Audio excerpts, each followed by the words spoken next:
Тогда я бы просил, может быть, Ирину прочесть нам, скажем, 2 стиха, вот 14-15. По-гречески. Обычно мы читаем по-гречески, потом обсуждаем перевод с греческого на русский, а потом комментируем какие-то вещи, которые у нас тут есть. Ирина, прочитайте нам? Да. Kai hoi boscontes autus effugon kai apengeilan eisten polen kai seistus agrus kai elton idein tiestin to gekonos kai erchontai proston iesun kai theorusin ton daimonizomenon katemenon himatismenon kai sufronunta ton эсхекота ton легиона kai эфобетесан. Спасибо.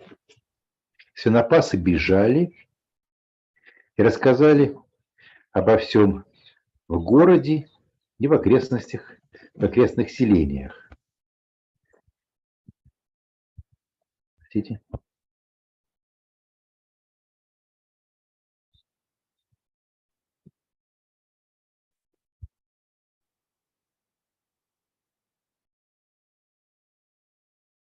Ну,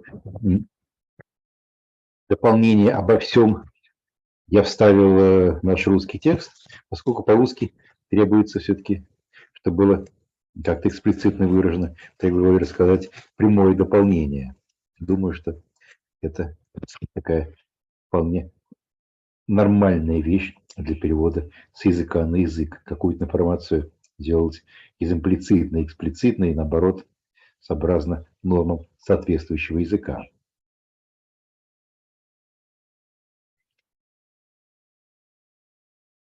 Жители вышли посмотреть, что случилось. Элтон Идейн Тестин Тогигонос.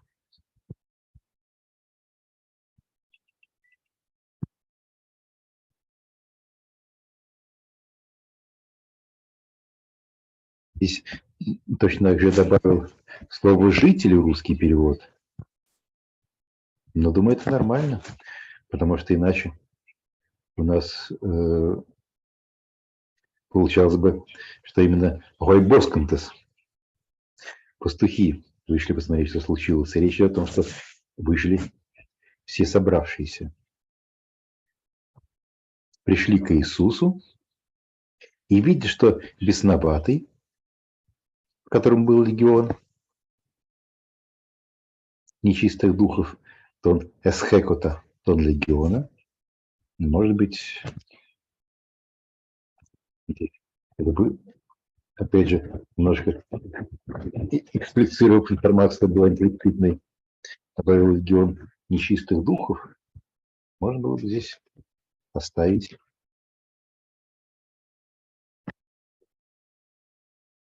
текст ближе к греческому. Сидит одетый и в здравом уме. Катевин гимнатисменон кай софронунта. Некоторые комментаторы, исходя из того, что новое состояние бесноватого описывается как то, что он сидит, одет и находится в здравом смысле, в здравом уме,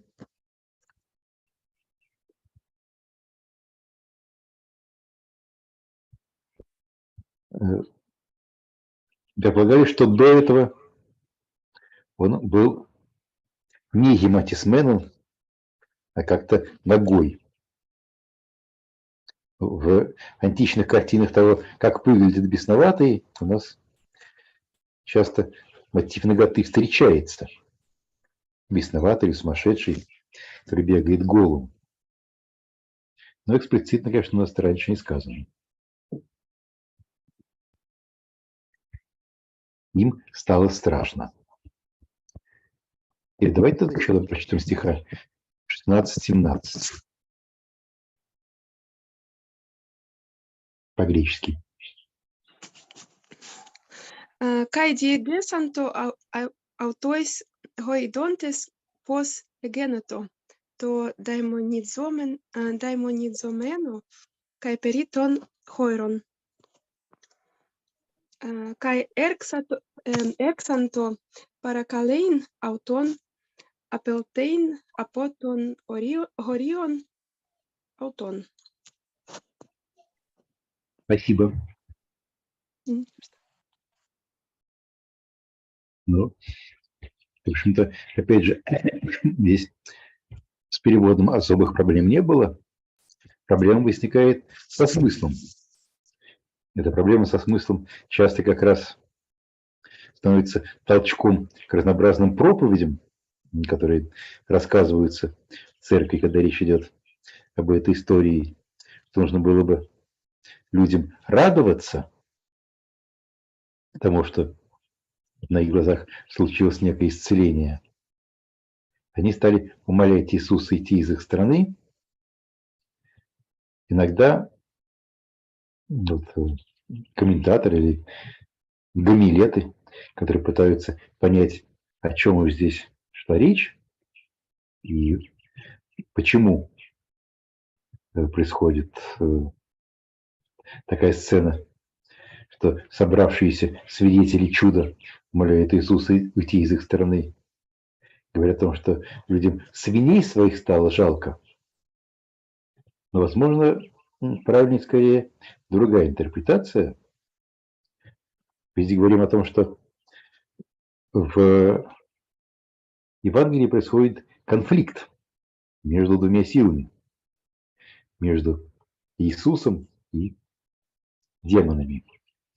Для людей, которые живут в этой стране, Иисус, как чудотворец, который проявляет какие-то сверхъестественные силы, столь же чужд,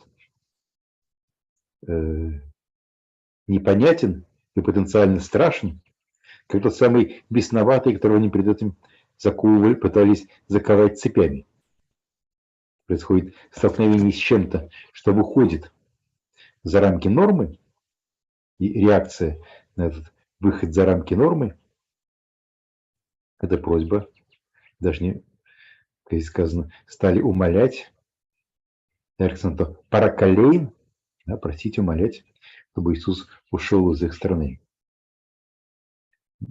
Joel, reading through this passage, we came to the point where quite always preachers, especially, try to explain why people who became witnesses to a miracle, instead of being happy with that miracle, ask Jesus to leave their country. What would be your suggestion? Yeah. No, I think it's a very good question. And, you know, something like the same thing is going to happen in the first passage in chapter 6, where Jesus is in his hometown. And first people say, you know, what wonderful miracles he's performing.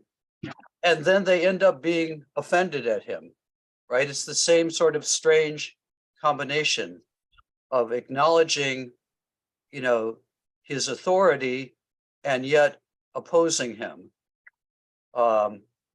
And here, I think there's also an interesting parallel between what these villagers, how they react, and how the demon reacted in the verses right above, because, you know, as we saw last time, I mean, the demon is opposing Jesus, but he also runs to Jesus. Doesn't run away from him, but he runs to him. So there's a combination of attraction and repulsion. So I guess I would say the deep structure here is that these villagers are reacting, you know, as if they have been influenced by demons also. You know, I mean, where did the demons go to when Jesus drove them out of the man? They went into the pigs, but did they also go into the villagers? So they respond with this, demonic combination of fascination and opposition. How do you like that?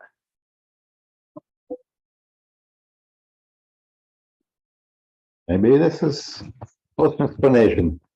You see, there are a lot of different attempts to see some logic here. But let's go to the next verses.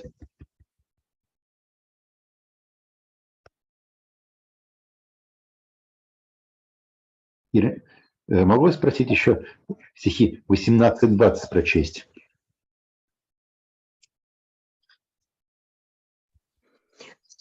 Kai embainuntos autu eisto ployon parakali auton hon daimonisteis hinamet autu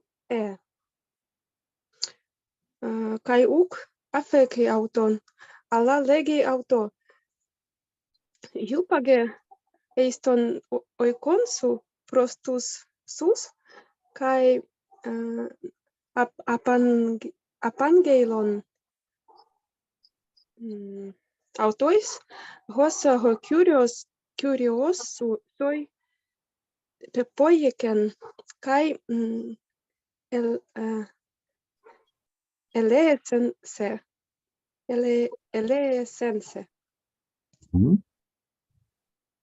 И 20 стих. Kai appelten kai erxato kerusein ente decapoli hossa epoiesen auto ho Iisus kai pantes et Amazon. Спасибо.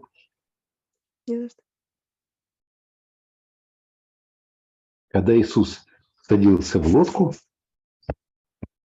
то бесновавшийся просил взять его с собой, но Иисус не разрешил и сказал: «Ступай домой к своим.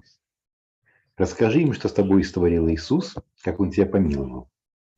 Тот пошел и стал провозглашать по всему Десятиградию, что сделал для него Иисус. Все были в изумлении. Вот здесь, может быть, имеет смысл обратить внимание на перекличку определенную в словах, ключевых терминах между этим пассажем и тем, что мы слышали раньше. I will continue speaking in English so that Joel can also join our discussion. In this passage about the former demoniac, we encounter some key words that seem to me to be quite important. The former demoniac asks Jesus, "Inamet autu e." He asks him to be with him.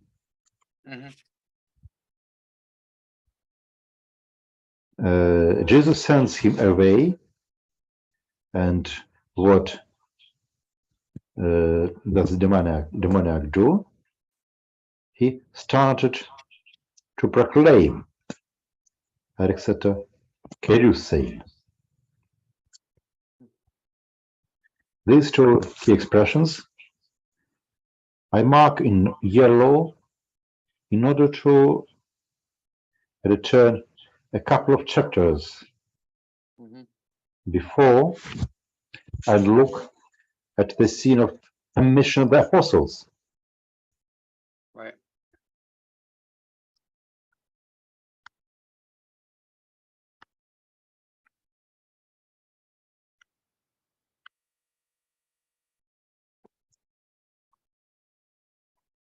Yes, that's verses 13 and 14 of chapter 4.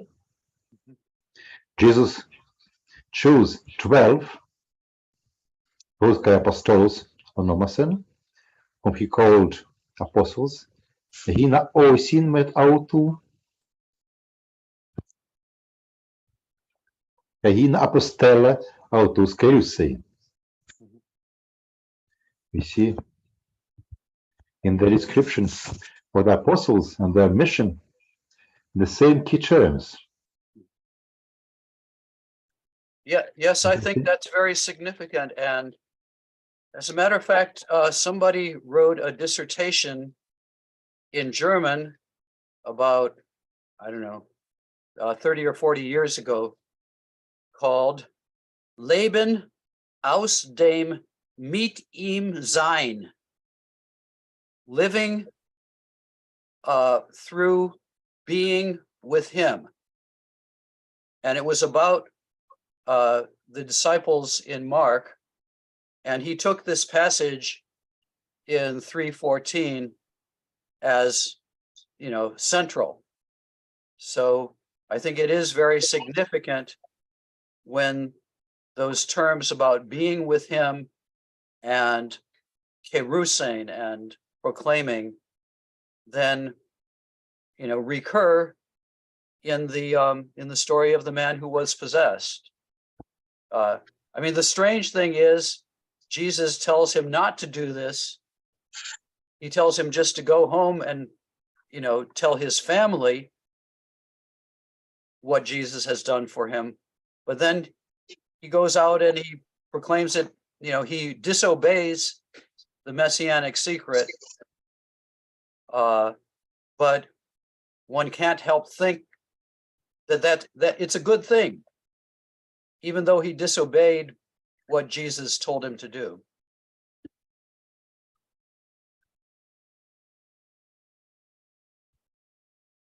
Yes, when I looked at this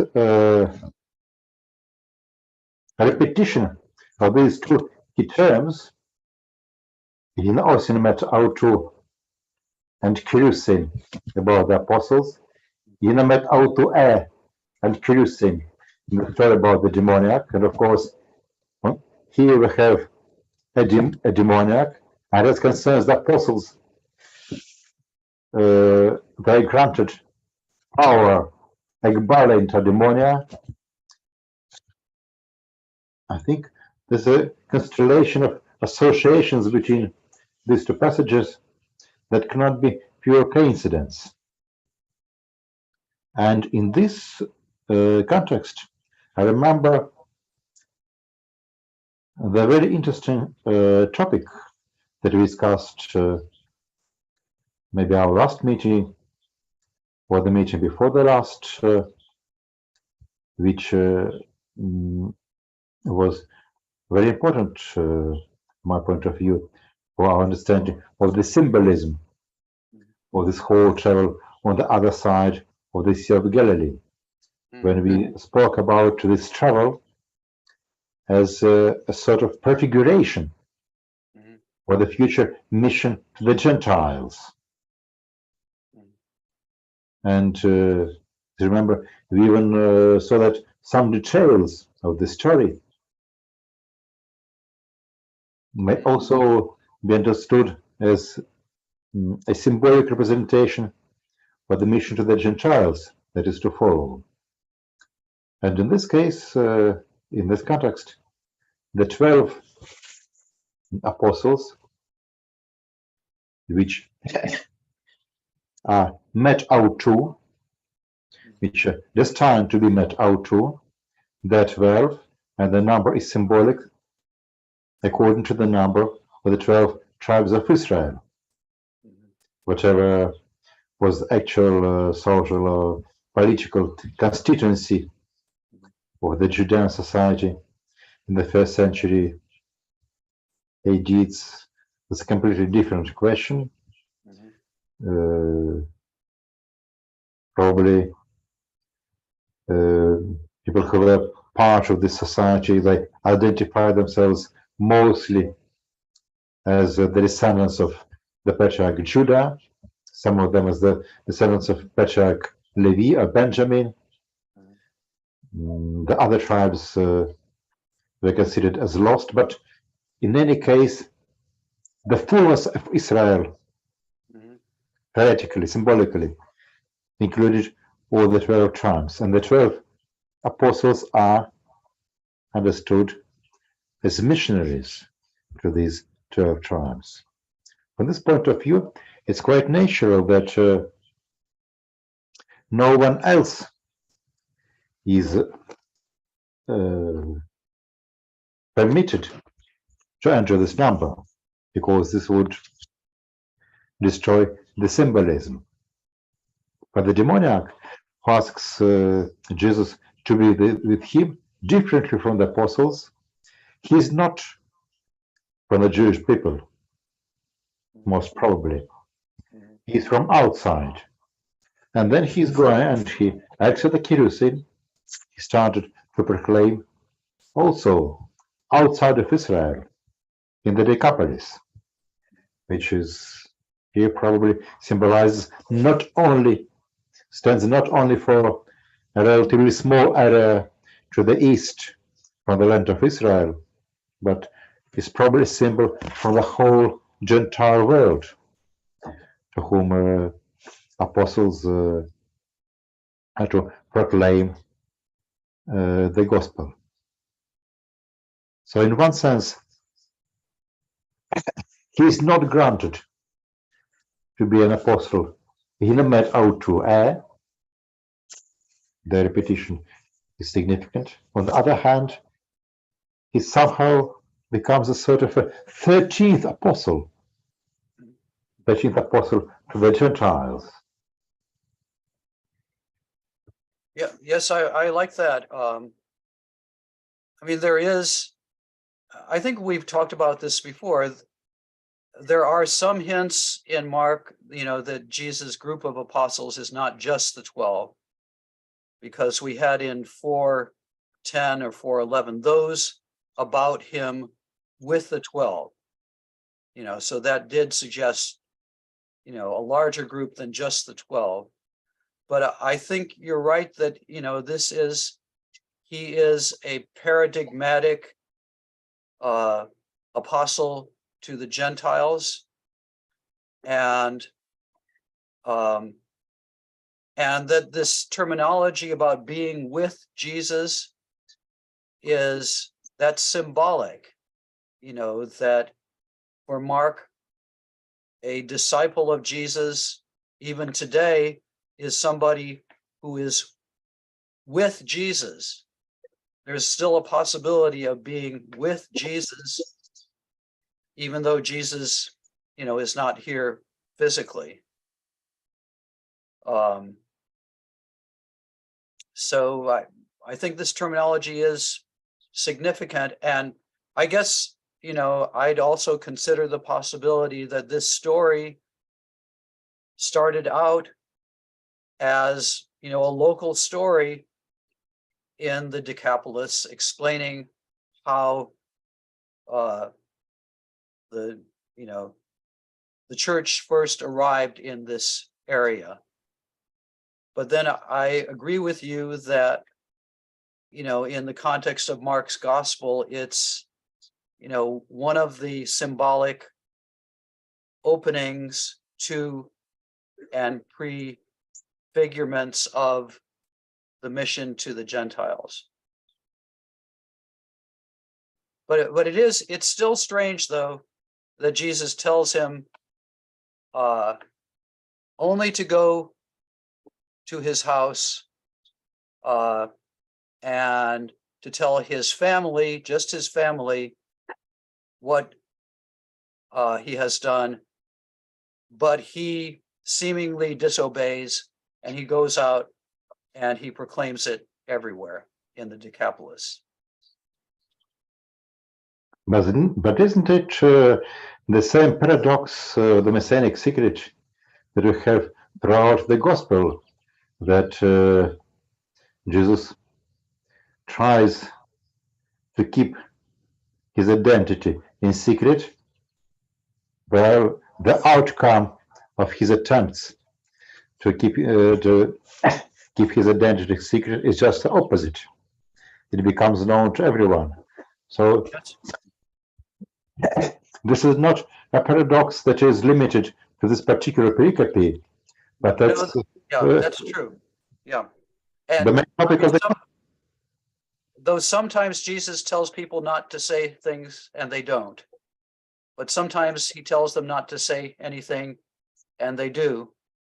And I think, I mean, what that is saying is, you know, the secret can't be kept. It's too powerful a secret. And it has to, you know, burst out. Окей. Друзья, нужно ли мне сделать какой-то маленький перевод или русской summary того, о чем мы говорили с Джоэлем? Или это вполне было понятно?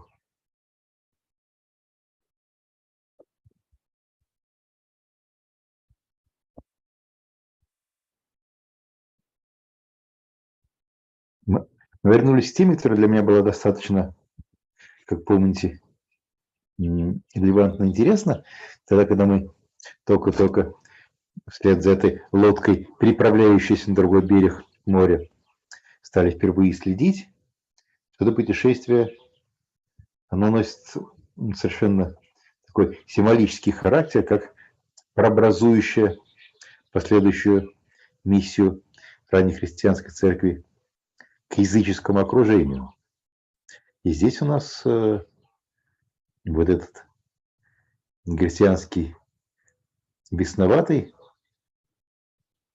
оказывается как бы дополнением к числу 12 апостолов, которые миссия которых адресована 12 коленам Израиля, он оказывается своего рода 13-м апостолом. Да? И вот здесь мы конкретно смотрели на то, как у нас возникают очень ясные переклички между сценой посылания апостолов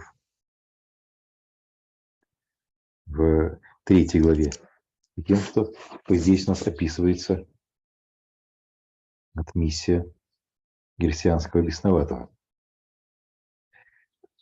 When I first thought about this from a demoniac as a kind of a 13th apostle to the Gentiles, even thought whether the image of Paul may lurk somewhere behind this. We know that he was the one who persecuted the Christians.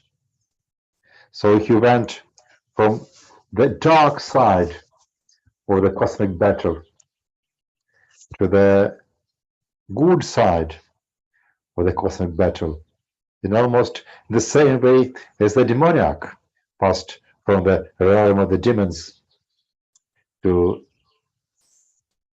be part and, in some sense, apostle of Jesus. But we wouldn't dare to publish it in any peer-reviewed article. This would probably cause too much criticism. But what would you say about such a crazy idea about the symbolism? Well, you know, as you know, I think this gospel is a Pauline gospel. In other words, I think that the author of Mark is, you know, either knew Paul or was, you know, some sort of later disciple of Paul. So I guess I'd be happy to say that it's a, you know, prefiguring of the Pauline mission. I'm a little bit reluctant to say that this guy is, you know, some sort of symbol of Paul, you know, since, I mean, he's not from the area where Paul was thought to have been from, but I can, I mean, I like the idea of connecting not only this story, but, soon we'll have the story of the Syrophoenician woman. And that's also a story about, the gospel going, or, Jesus' healing power going to Gentiles, overcoming obstacles. And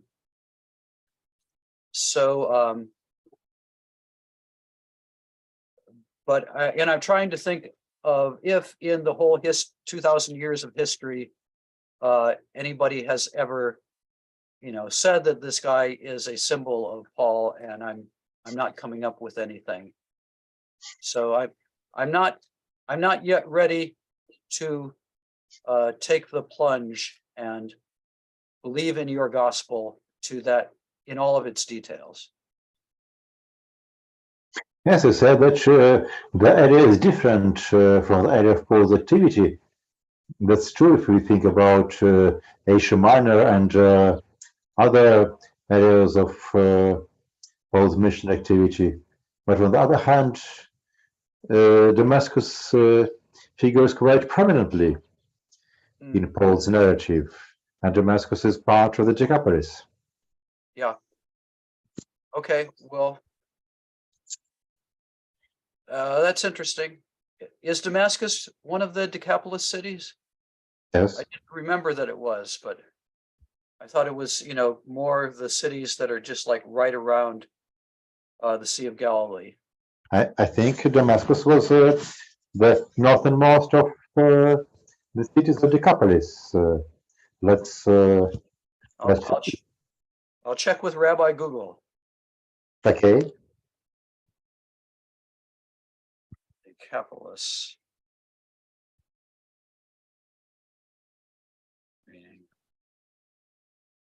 Including Damascus. You're right. Okay.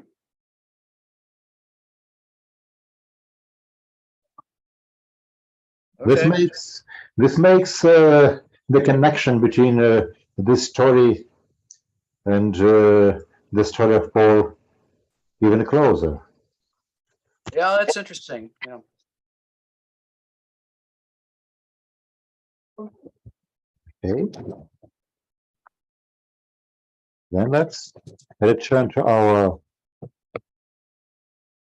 our narrative. And together with Jesus, we return back to Israel. The long story, which to my mind is some kind of prefiguration of the future mission to the Gentiles, is over. And Jesus returns to the very context where we saw him before this whole story of Jesus traveling to the other side of the Sea of Galilee and healing demoniacs, and so initiating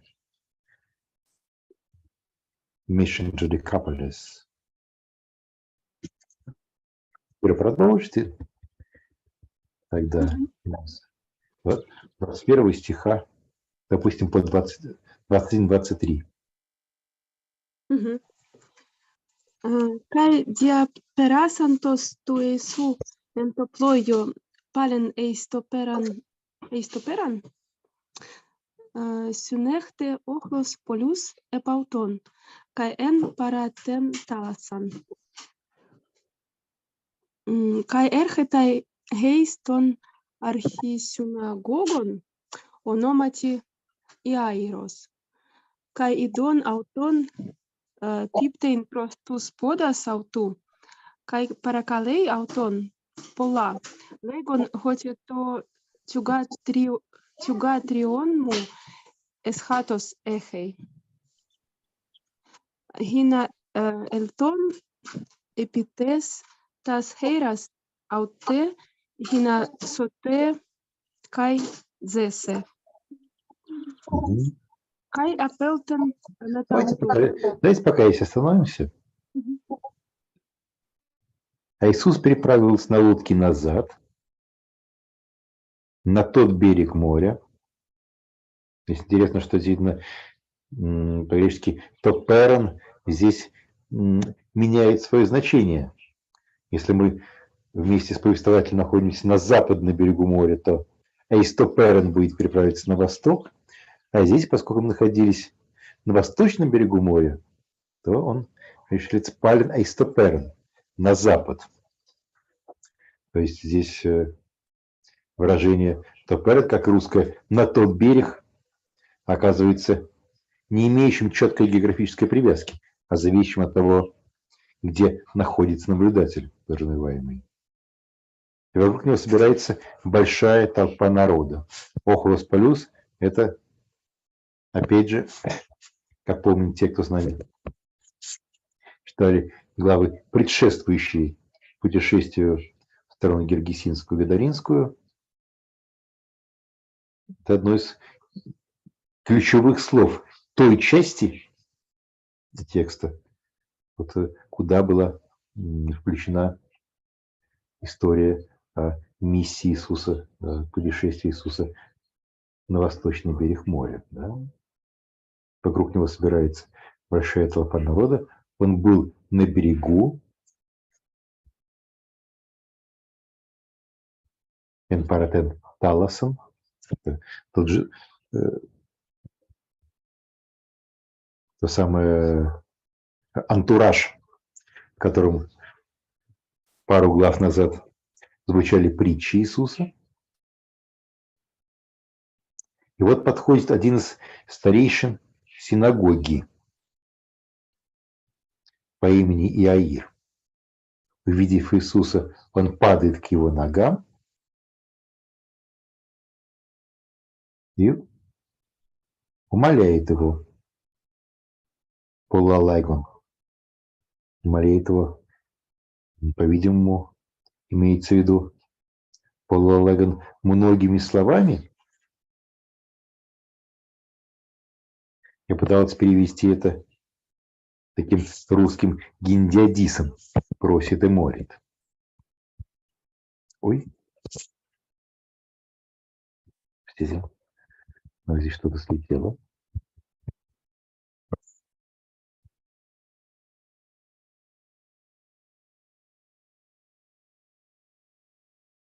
Просит и молит.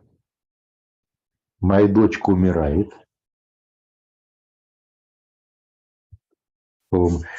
Дочка пыталась передать уменьшительно-сказательную форму греческого тюгатрион. Не просто тюгатор, дочь, а тюгатрион, да?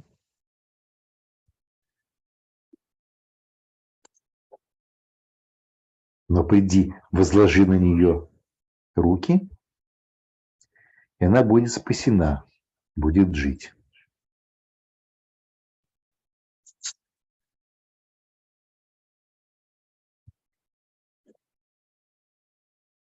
What do you think this polalagon can mean in the context? Is it the intensity of his speech or the length of his speech? Well, yeah, I would think in the context, it's the intensity. He's not going to make a big speech, but it's just the pala, meaning, as you say, with a lot of intensity. Okay. In my Russian translation, as you can see, you already know enough Russian. I just rendered it with a Russian handaides. Am I right in pronunciation of this term in English? When we say the same thing with two words. Yeah. Handaides? Handaides. Yeah. Handaides. The accent is in handaides. Yes. So you see, I created here Russian handaides. All right. The Greek parakalei polalagon. Probably this is not so bad solution.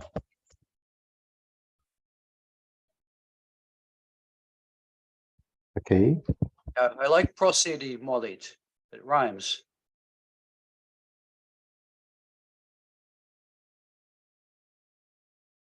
Okay.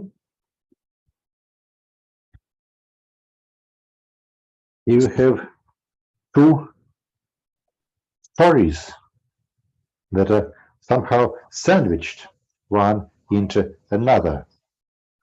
When we read the story, I'll ask Joel to comment on this rather strange combination of these two stories. But let's first read the text. Ирина, тогда давайте продолжим еще теперь про кровоточивую женщину. Скажем, до 28 стиха.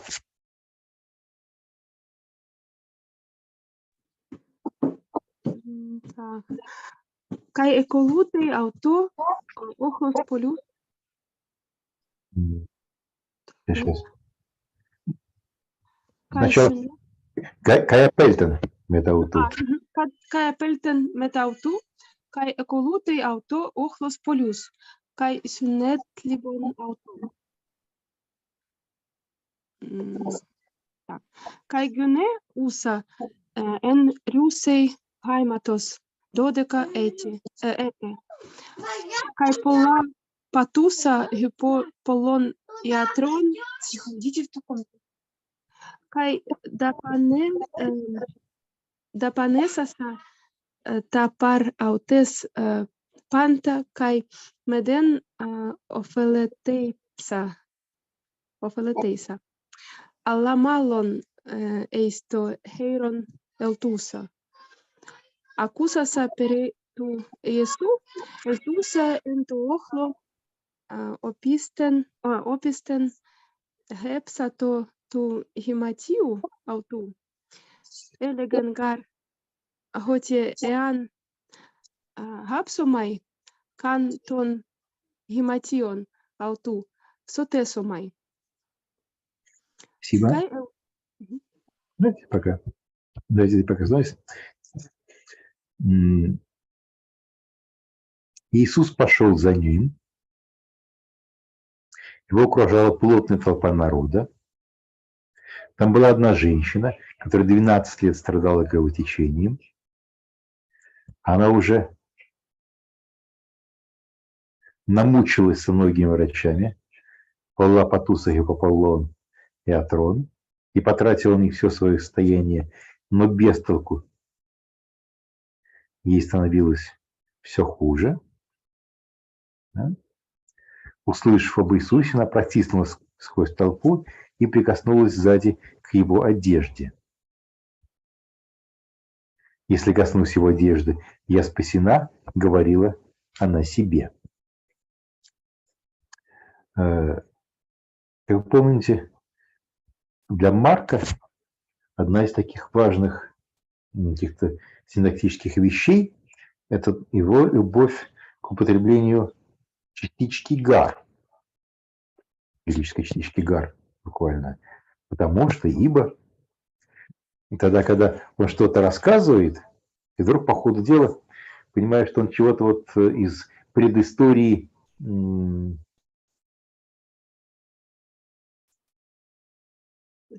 дорассказал, да? Нужно как бы по-хорошему было бы вернуться в рукописи на пару строчек вверх и что-нибудь туда добавить.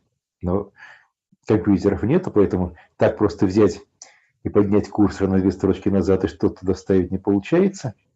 И тогда вот эту дополнительную информацию он вставляет через частичку гар. Которая, конечно, такая и нормальная вещь для построения греческого дискурса, но для Марка это очень часто. Условно, когда у него возникает какая-то такая afterthought, что нужно же было мне здесь что-то добавить, какую-то детальку, то вот появляются такие фразы. Я принял решение, у нас уже такое встречалось, такого рода флешбеки у Марка выделять квадратными скобочками. Да? Но это вполне соответствует, опять же, и русской функции квадратных скобочек. Если коснусь его одежды, я спасена, говорила она. Прежде чем мы двинемся дальше, я бы одну вещь хотел просить у Джоэля. Joel, you remember, of course, that in parallel passage in Matthew, Matthew makes the story about the woman which touches Jesus' garments into the story of the woman who touches Jesus' tzitzit. Yes, so that Matthew makes Jesus a bit more Jewish than the story that we did in Mark.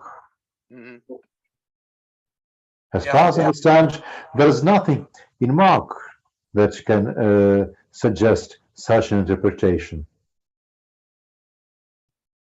Yeah, that seems right to me. Yeah, I agree.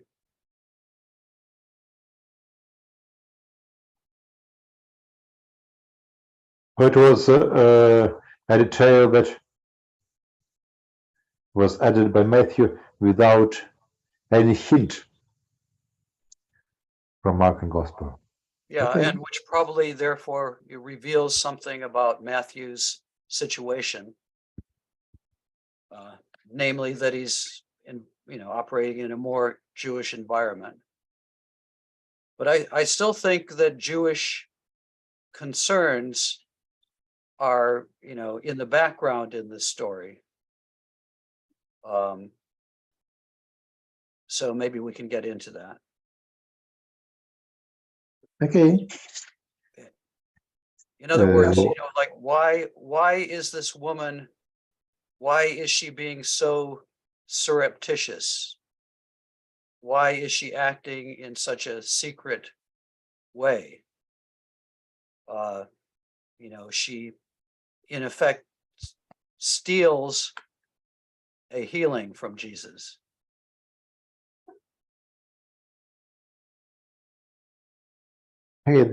Давайте немного еще прочитаем, и тогда попросим Джоэля комментария.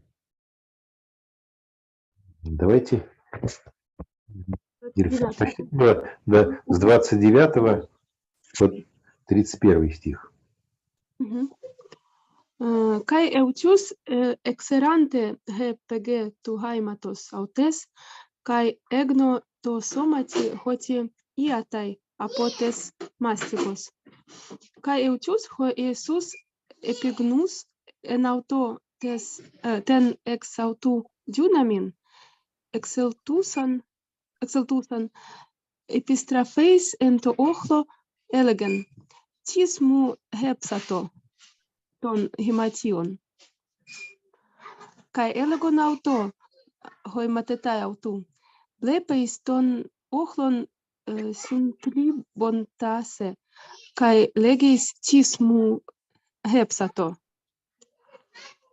Kai pirieblepeto edein ten tuto poiesasan. Hedegune pobeteisa kai tremusa eidiuia ho gegonen aute elten kai prosepesen auto kai eipen auto pasan ten aletejan. Да. И тотчас кровотечение прекратилось, она всем телом ощутила.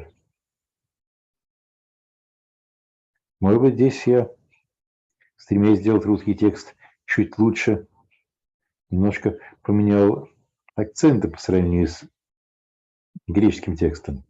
Кайгнотто сомати, готиатой апотес мастигос.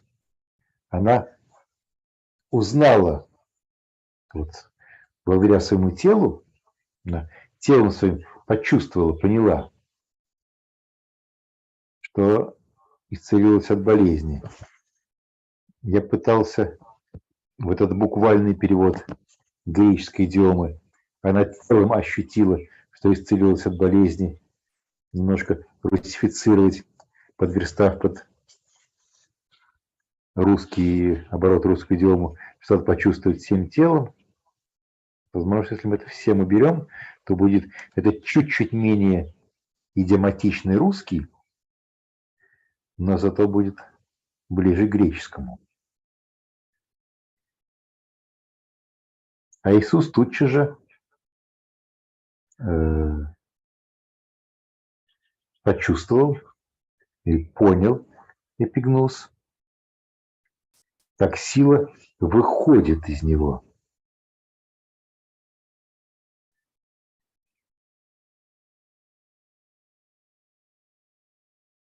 Даже буквально как сила вышла из него. Это же у нас аурисные причастия, да?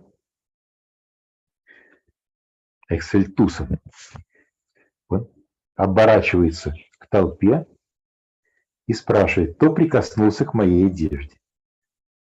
Ученики сказали, смотри, как люди тебя обступили, а ты спрашиваешь, кто прикоснулся ко мне. Но он продолжал искать взглядом ту, которая это сделала. Я переблепя той дейн, тен тута поесосом. Дрожа от испуга и зная, что с ней произошло, эта женщина подошла к Иисусу, пала перед ним и рассказала ему всю правду. В первоначальном контексте Евангелия от Марка, по-видимому, это описание должно было как раз говорить об Иисусе именно как о чудотворце и экзорцисте, который неким чудесным образом понимает и знает то, что недоступно видению простого человека. А именно, люди не чувствуют, как вот эти мистические силы переходят от одного тела к другому, а Иисус чувствует.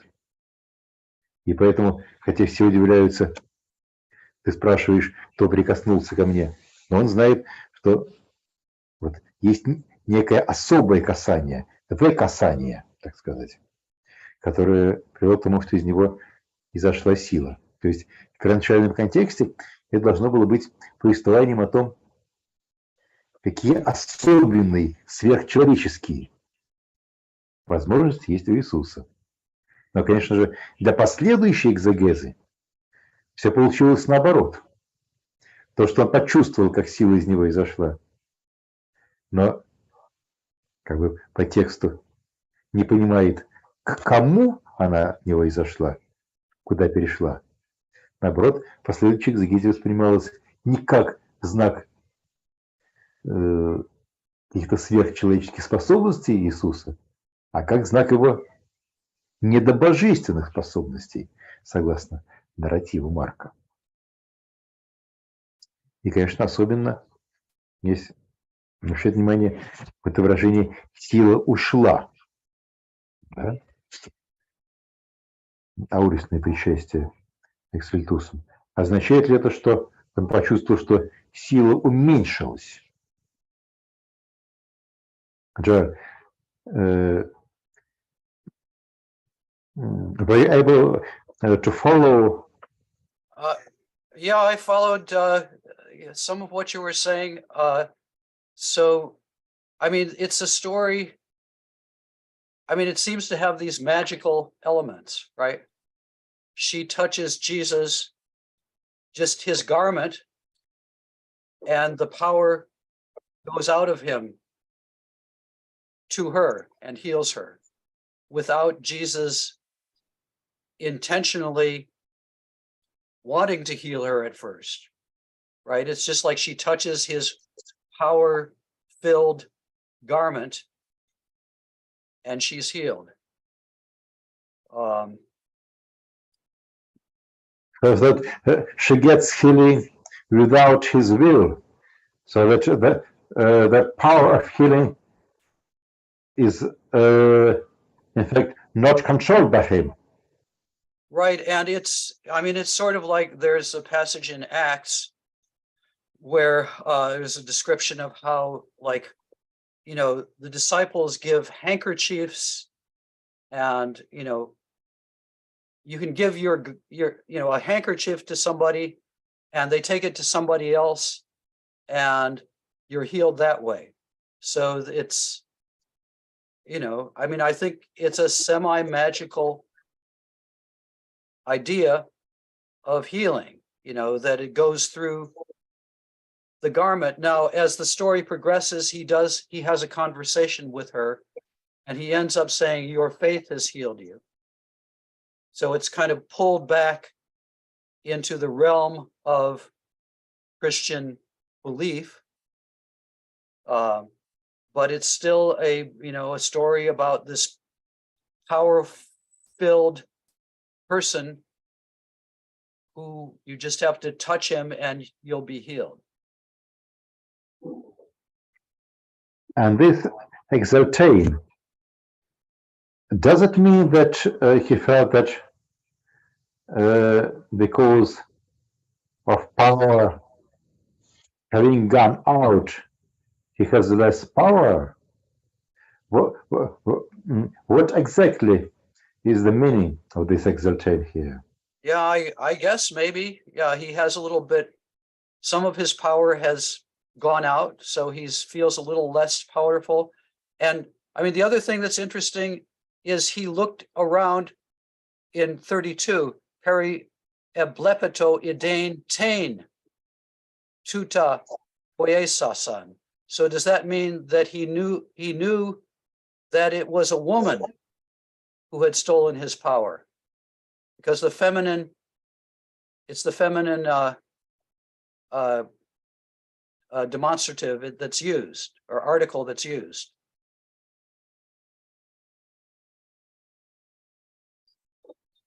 Yeah, that's interesting. You're right, because otherwise the construction might have been it is who did this. Might have used a construction without such a gender qualification. Yeah. The other thing I Yes. The other thing I want to point out, if you go back to like verse 25 or so.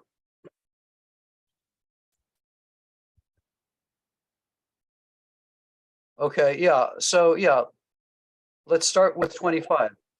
I mean, look at all of these participles. Kai usa and ruse haimatos, kai pala pathusa, kai dapanesasa, kai meden ophalethesa, ala malon estoheron elthusa, akusasa, peritu Jesu, elthusa, ente ochlo. And so like there's about, I don't know, 6 or 7 participle, and then finally hepsato. Finally, you get a finite aorist verb, right? So it seems to me that, the emphasis is on the hepsato. That's the key point. And all of these others participles, prepare for that, build up tension to it, and then bang, she touches Jesus. So it makes sense that that's the dramatic focal point of the story. She touched Jesus. And maybe the implication is that she shouldn't have touched Jesus because she's ritually unclean. So, I mean, it brings up the question of, what sort of bleeding is this?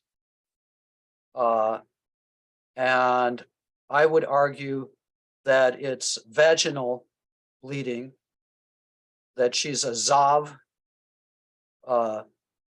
as defined in Leviticus.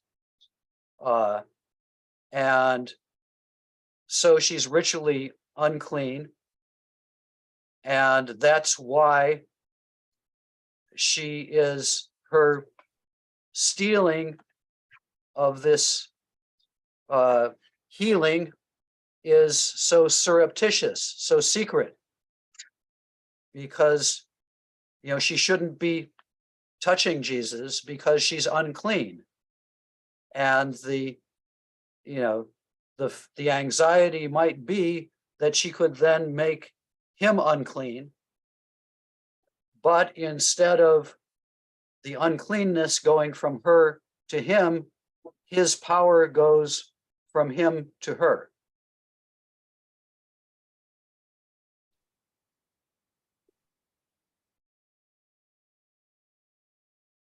Окей.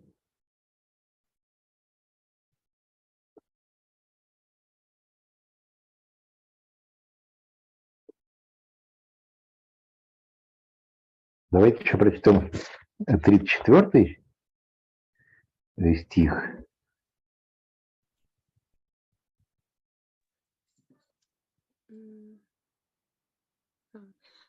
Hode eitem aute tsugater he pistis su sesokense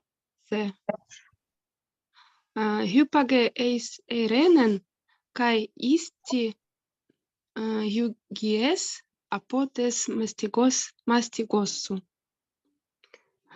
Eti autu laluntos erchontai apotu archisynagogou legontes hoti he tsugater su apetanen. Ti eti kyleis ton didaskalon. Hode Iesut parakusas ton lomonon legi to archisynagogo me phobou monon pisteue. Давайте пока остановимся. Вот здесь у нас в этих двух историях, которые действительно складываются друг в друга, как какие-то кусочки сэндвича, и, наверное, у нас потом мы поговорим про то, что, может быть, сегодняшний, в следующей встрече, про то, что здесь перед нами, может быть, какие-то две разные истории впервые так вот были соединены в Евангелии от Марка. Но они друг с другом перекликаются очень важной вещью, да? У нас здесь почти подряд стоит в завершающем стихе, который посвящен исцелению кровоточивой, говорится: «Твоя вера спасла тебя, дочь моя». И чуть дальше, когда подходит старейшины синагоги его домашние и говорят: «Твоя дочь умерла, к чему теперь тебе утверждать учителя?» Снова стоит тема веры.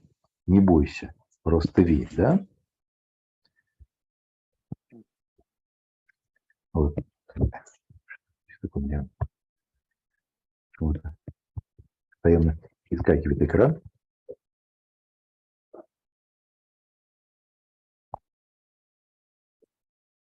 Для нас, знакомых с евангельскими повествованиями, и Марка, и других евангелистов, вообще всей христианской традиции, тема веры как предпосылки для чуда, предпосылки для христианской жизни совершенно нормально. Вот я сейчас задумался над тем, что, как кажется, в Евангелии от Марка тема веры у нас здесь развивается. Мы можем, например, посмотреть, где и как у нас в тех текстах, которые мы раньше смотрели, у нас встречается слово «вера» или понятие веры, да?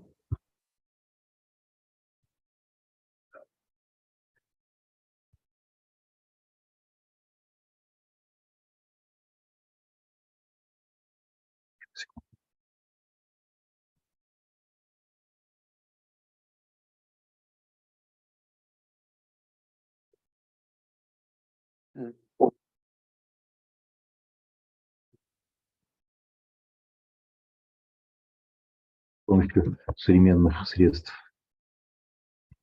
поиска это сделать не так уж и сложно.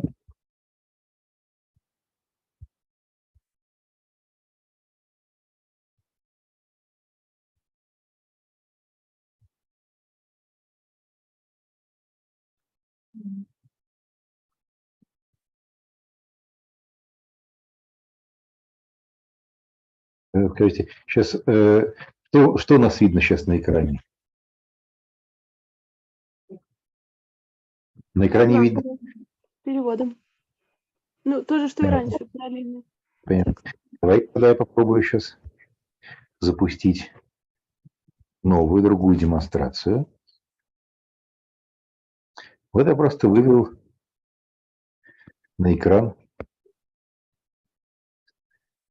все эти места греческой Библии, где у нас встречаются какие-то слова с корнем «пист». Вот у нас есть призыв Иисуса в самом начале, да? Приблизилось Царство Божие, покайтесь и веруйте в Евангелие. Дальше у нас Иисус и видит веру их, тех, которые принесли ему парализованного, и говорит ему: отпущаются тебе твои грехи. Упрекает апостолов в недостатке веры. Вот здесь у нас эти два ключевых слова встречаются подряд. И вера твоя спасла тебя, и не бойся, только веруй. Причем они у нас здесь встречаются именно в словах Иисуса как некое такое обоснование того, как и почему чудо должно быть совершено. У нас же перед этим мы довольно много встречали разных описаний чудес, но тема веры здесь не выходила на первый план, так как вроде выходит здесь. John, my question is probably I'm right, probably I'm wrong. Can we see here within the narrative of Mark that the topic of faith as a prerequisite for miracles,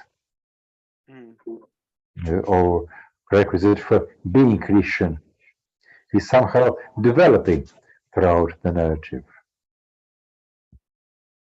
Yeah. Also, 1052, which you have here, Yes. you have the exact same "Hepistis sus sesokense," right? And yeah, and the passage that you're pointing to now also, I mean, that's a really interesting one when we get to it, of the epileptic boy, Mm-hmm. because and it raises this whole question of, is faith a prerequisite for miracle, or is it the result of a miracle? Because Jesus says to him, you have to believe, but he says, I believe, but help my unbelief. So it's this dialectical thing, yeah.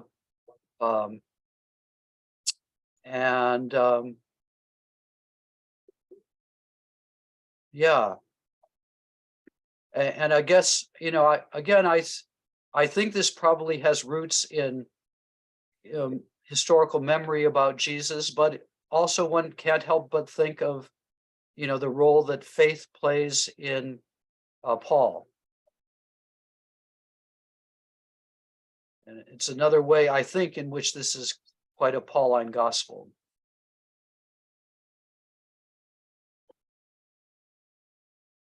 Окей. Давайте вернемся к нашему сэндвичевому повествованию.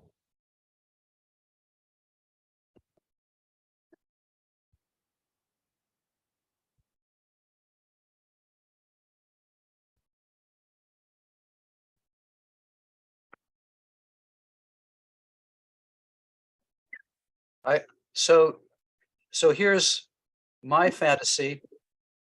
I'm not sure I ever wrote this up, but I think I started to write an article about He pistis su sesokense, your faith has saved you, as a baptismal formula.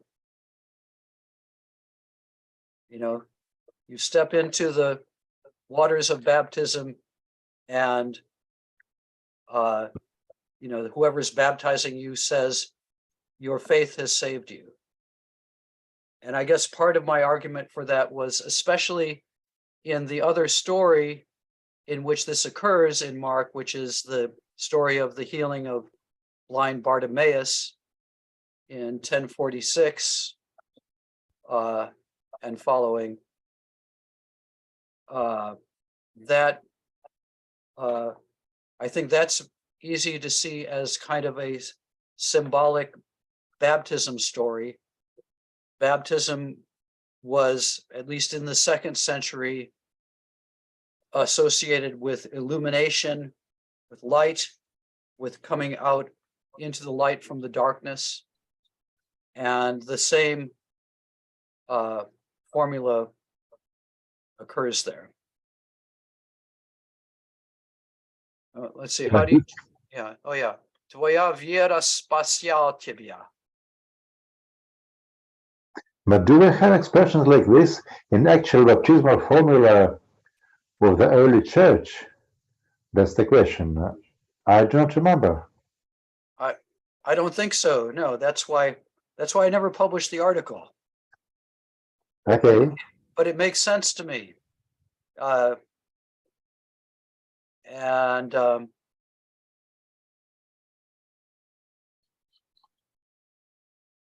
Yeah, that's the missing part. Okay. You notice how rhythmic it is. He pistis su sesokense.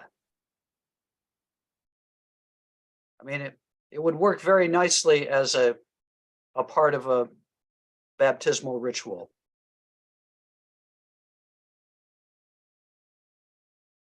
Okay, it's phonetically and rhythmically well organized, but still I'm not sure that every rhythmically and phonetically organized text by this just by these qualities should be treated as a part of the baptismal formula. Yes, I knew you'd be skeptical of it, but that's okay. Okay. Да. Мы встречались до этого со сценами исцеления больных, бесноватых. Здесь у нас все-таки явно идет некое нарастание, внутреннее развитие в логике повествования Марка. Здесь встречаемся с темой не исцеления больного, а воскресения умершего. Точнее говоря, начинается эта история как очередная история об исцелении больного, и по ходу дела превращается в историю о воскресении умершего. Понятно, что это вещь более значимая для евангельского нарратива, для христианской традиции, и из совершенно другого Евангелия, из другой истории становится параллельное развитие в истории про Иисуса и исцеление Лазаря. Иисусу говорят о том, что Лазарь болен, он, однако же, не идет исцелять Лазаря до тех пор, пока не понимает, что Лазарь умер. I draw some parallels between this story, or better to say, inner development of this story, which starts as a story about healing, but then becomes a story about resurrection, with the story of Lazarus in the Gospel of John, which also starts as the story about Lazarus being sick, which may imply that this should be a healing story, but then instead of becoming a healing story, the story of Lazarus becomes a resurrection story. The same inner development of the plot that we have here, from lesser miracle to a bigger miracle. Yeah, yes, I think that's right. And even like the terminology that's used, what is it? When he actually heals her, you don't have it on the screen. No, so like down below. The terminology, I think, is resurrection-like terminology. Right? Yeah, verse 42. Kai an este to coracion. Yes, but verse 42 is not. We have just a long way towards verse 42. Let's move a bit. Mm-hmm. I think we can have about 10 minutes. Yeah. Let's read a bit, and then we'll return to this story, to these two sandwich stories next meeting. Давайте прочтем, ну, до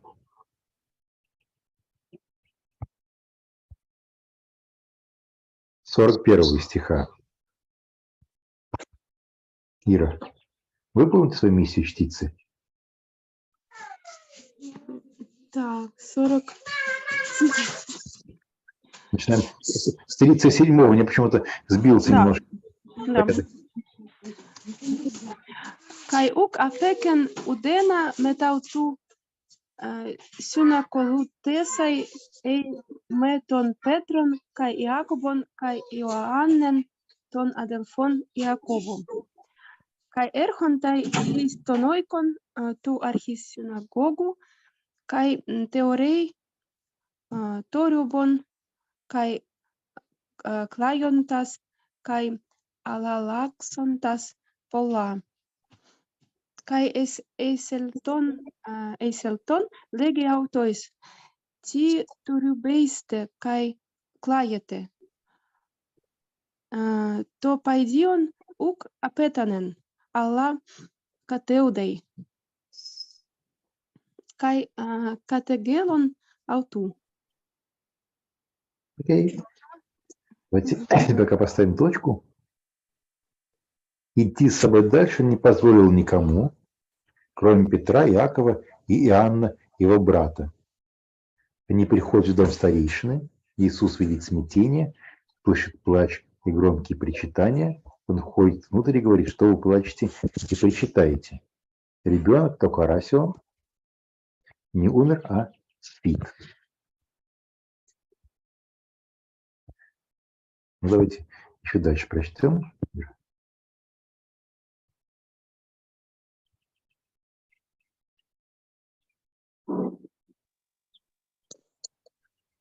Давайте. Аутос Б 40, да? Да, давайте 40-й, 41-й. И на этой тогда ноте закончим. Autos de ekbalon pantas paralambane ton patera tu paidiu kai ten metera kai tus metautu kai isporeutai hopu en to paidion kai kratesas tes heros tu paidiu legi aute talita cum не знаю, где там талитакум, гоистин метерменеуоменон, то корасион сой лего эгере. Да. Над ним стали смеяться. Это геун ауту. Видимо, здесь не случайно употреблен именно имперфект. Да? Не то, чтобы над ним посмеялись, а над ним стали смеяться. Но он всем велит уйти, берет с собой лишь родителей девочки и своих спутников. Да?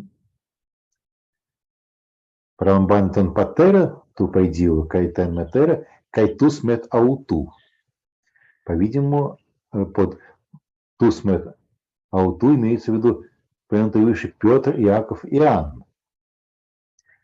Мы сразу вспоминаем о том, что дальше в сцене преображения, которая будет у нас чуть дальше, мы тоже видим тех же самых Петра, Иакова и Иоанна. Вот. Когда мы говорили про притчи Иисуса, то была некоторая иерархия, да? Те, кому что-то дано понимать, те внешние, но и внутри. Вот внутри этого круга у нас тоже есть круг более внутренний, и круг менее внутренний. В этот самый внутренний круг входит только 3 апостола. Возможно, что вот это такое, можно сказать, иерархическое разделение по степени близости к Иисусу. Тоже какая-то такая важная черта для Марка. Да? Берет с собой лишь родителей девочки и своих спутников и входит в комнату, где она лежит. Ну, по-гречески буквально входит туда, где она была, и, взяв ее за руку, говорит ей, дальше идет арамейская фраза «талита кум», что переводится, что значит «девочка, тебе говорю, встань». Этот текст у нас сразу же много вызывает вопросов чисто по своей формальной организации. Да? И насчет того, что у нас здесь сужается круг апостолов до 3. И это просто о роли арамейского языка здесь в Евангелии от Марка.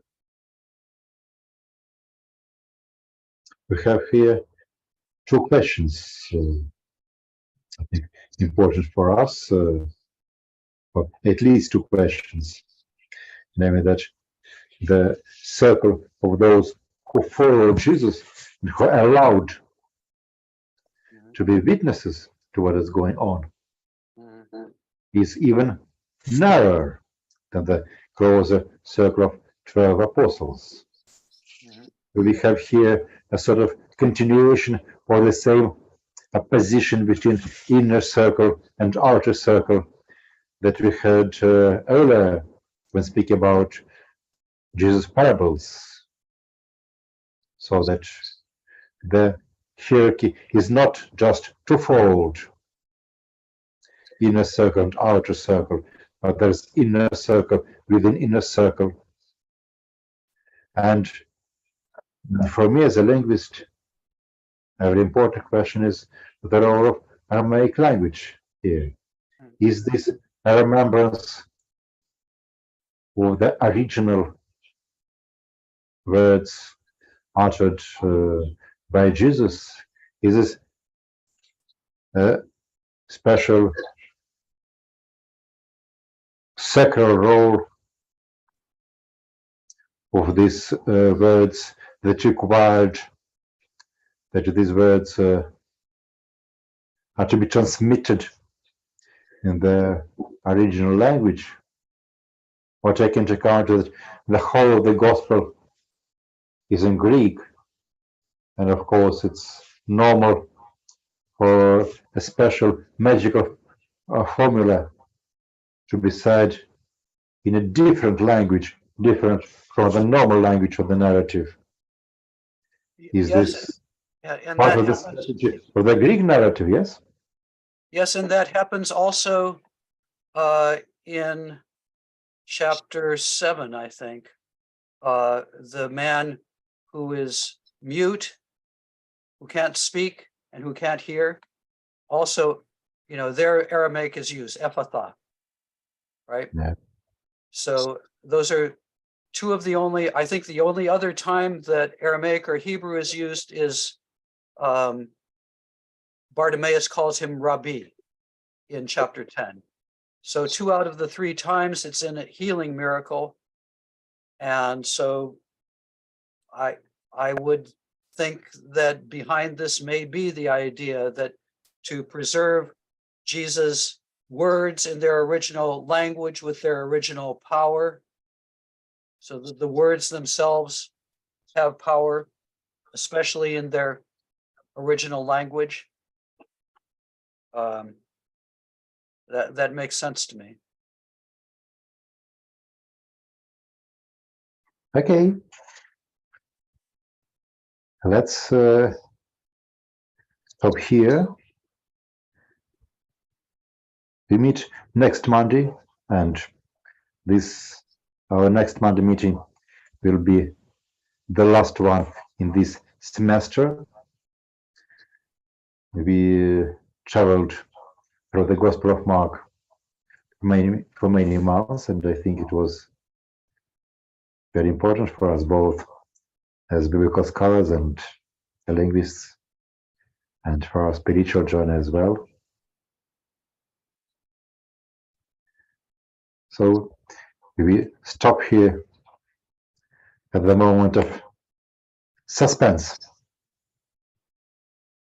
He says, "Ciò corazon solo leggo, agere." Let's make a pause at this moment of suspense and continue next Monday. Спасибо. Спасибо. Спасибо. Спасибо большое. Спасибо. Всего доброго. Всего доброго. До Всего свидания. доброго.